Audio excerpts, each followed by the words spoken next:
Jeung sonton wargi Bojonggede sareng sadayana pamiarsa. Simkuring bade ngadugikeun beja anu matak prihatin ngeunaan kaayaan lingkungan di sabudaren urang.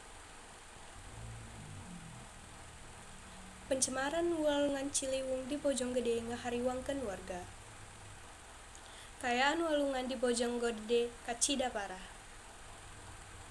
Runtah numpuk jeung limbah rumah tangga geus ngarobah cai walungan jadi hideung sarta bau.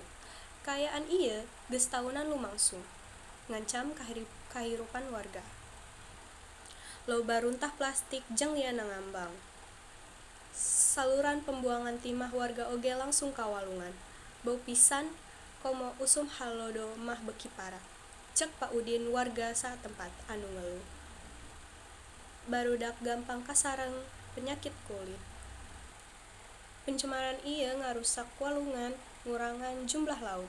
Usaha bebersih ti pamarentah jeung komunitas masih kurang efektif lantaran rendahna kasadaran masyarakat. Dibutuhkan gawe babarengan sadaya pihak pikeun nyalamatkeun walungan Ciliwung tina karusakan. Hatur nuhun kana parhantosana. Muga-muga ieu beja tiasa janten panglingpikeun urang sadaya sangkar leuwih micintan tu jaga khususna walungan Ciliwung.